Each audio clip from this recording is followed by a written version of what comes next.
I'm just going to talk about my social development journey. So like most of you guys, it started when I was a kid, little kid, and my dad, complete Johnson.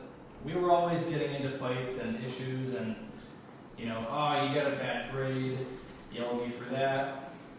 Oh man, are you getting into the Cheez-Its without asking? You know, I'd freak out.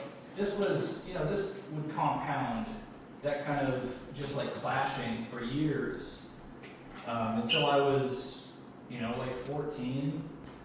It got really like at its worst when I was going into middle school, so I was about 12. And I remember my mom would take me to school. I'd see my school, we'd pull up, and I would just be overcome with anxiety, just so anxious, because I knew the whole day I'm just going to be around kids, other people. And so being around other people, it was just this, what's the word? It would just trigger these feelings of shame and, you know, lack of confidence. And I'd just be walking through the halls, doing what I gotta do, and I would just feel like, man, everybody's judging me, everybody's rejecting me, everybody thinks I'm a loser. You know, in reality, they're probably just doing their own thing, you know, but I'm just like, all the time, you know, just like always living that way. And so I got in, you know, now I'm gonna say one more thing.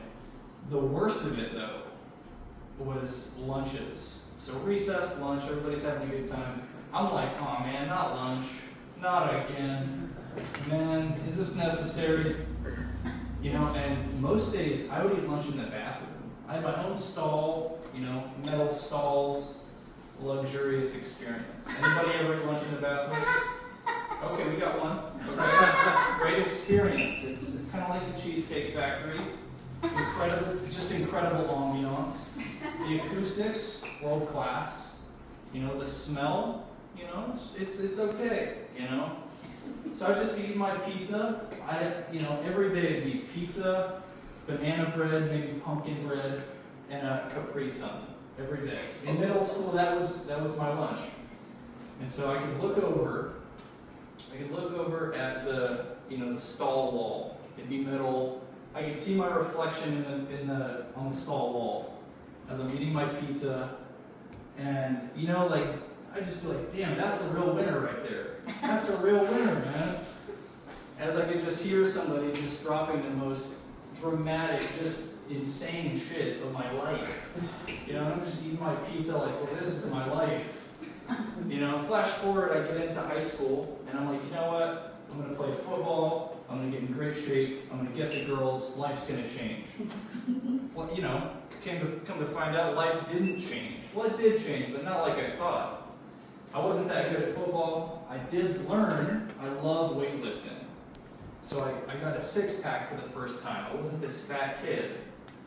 And I loved weightlifting. It was like, for me, it was a means to finding some strength and confidence, discipline.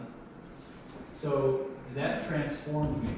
You know, and then when I became a sophomore, I started wrestling. I started working. I got my job at Chipotle. That was awesome, had a ton of fun, got my first girlfriend, lost my virginity. So I'm like, man, life is looking up for me, like maybe God is real. God's answering my prayers, it seems like. So, flash forward, I'm working, I'm wrestling, got this girlfriend, things are going south. One thing that I find funny, when she asked me, how many girls have you been with? What do you guys think I said? Anybody have an answer? 34. Okay, that's too specific. That's way too specific.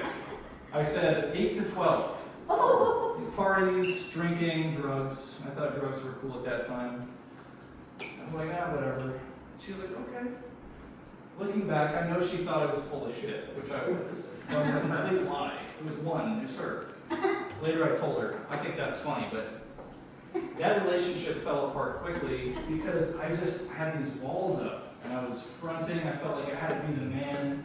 I wasn't the man. I was just this 16-year-old kid that's like broken and insecure, and that was, you know, just trying to overcompensate in all these ways. But she could see and she could pick apart those insecurities and those weaknesses. After a few months, she cheats on me, we split up, and it was incredibly painful. But it was also the best thing that's ever happened to me in my life. And the reason I say that is because it was my turning point in my life. I'm gonna make this fast. This is the turning point in my life. I decided I'm never gonna live this way. I'm gonna change my life, and I'm never gonna let this happen again. So I'm 18 at this point, and I start meditating. I find the Bible. I start journaling. I start like doing the inner work because I'm like, man, I'm broken. I don't like who I am. I've got way too much shame. And I started to dive into that and like learn my story, love my story, and like sit with it every day. Years go by, I join the military, I move to Louisiana, Georgia, Hawaii. My life it's cool. You know, I've done some stuff, I've been challenged, I've changed, I got married, I got divorced, like I've been through stuff. But one thing has always been the same, and it's that sense of social constraint. I've always, since I was a little kid, I've been after social freedom and the most charisma that I can feel and I guess embody. And so, guys, that's why I'm here. I'm afraid to do this. This is hard. It's kind of fun, but it's hard. I feel so alive doing this. And it was always my greatest fear. So that's why I'm here. Guys, thank you for listening to this. You know, I'm excited to hear what you guys have to say and grow with you guys. So thank you.